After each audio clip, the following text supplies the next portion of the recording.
One day, the movies will doubtless get around to filming the fabulous life of Eleanor Madill Patterson, Collier's Weekly magazine ventured in November 1946.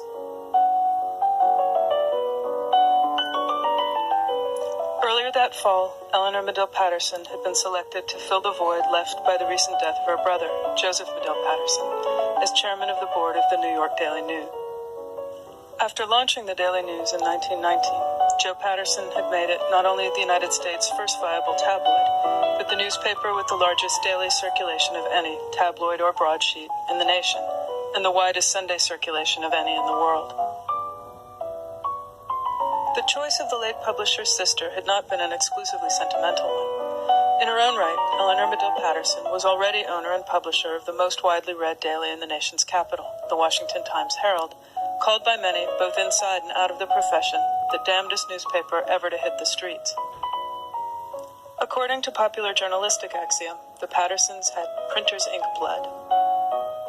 Their grandfather, the firebrand abolitionist Joseph Madill, had been editor-in-chief and eventual principal owner of the Chicago Tribune from the tense years immediately preceding the Civil War until his death in 1899.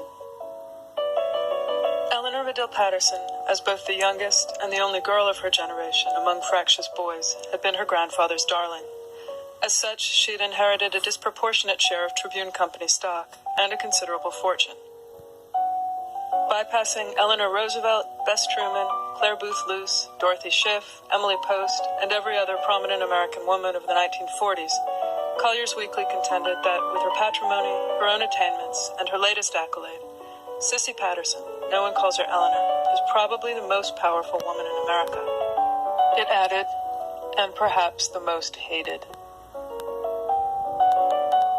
Her pedigree notwithstanding, Cissy Patterson, the everlasting problem child of American journalism, had come to publishing shortly before her 49th birthday in 1930, with almost no practical journalistic or editorial experience.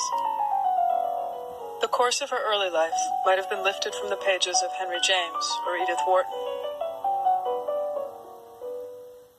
Audacious and headstrong, over the objections of her family, she married Józef Kościuszki, a Polish count with connections to the Austro-Hungarian and Imperial Russian courts, as well as a history of incurring staggering debts and fathering illegitimate children. As predicted in the few cloudy forecasts that appeared among the otherwise glowing reports in the American press at the time of the wedding in 1904, the union ended unhappily. Cissy fled from her husband one night in the south of France, still bleeding from the beating he had given her after fewer than 4 years of marriage.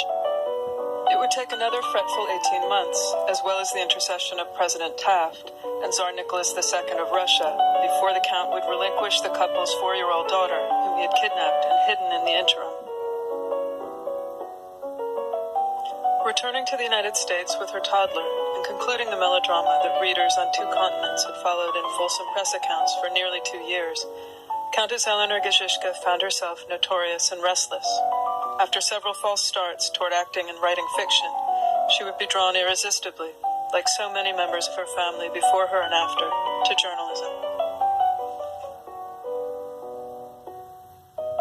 In 1930, Cissy Patterson became the only woman editor-in-chief of a major metropolitan daily newspaper when she took over William Randolph Hearst's ailing Washington Herald. Despite an almost total lack of journalistic experience, within 18 months, she made the Herald the leading morning paper in the nation's capital. By 1936, she had doubled the Herald's circulation. In 1937, she took over the other local Hearst paper, the Evening Washington Times. In 1939, she merged both into Washington's first round-the-clock daily, the Washington Times-Herald, which would hold an unassailable lead in the Washington market for the rest of her life. By 1945, the salacious, pugnacious, rabidly isolationist, picture-packed Times-Herald cleared more than $1 million in profit yearly, and Cissy Patterson had made herself, as Collier's Weekly put it, probably the most powerful woman in America, and perhaps the most hated, by making full use of her grandfather Madill's editorial motto: "When your grandmother gets raped, put it on the front page."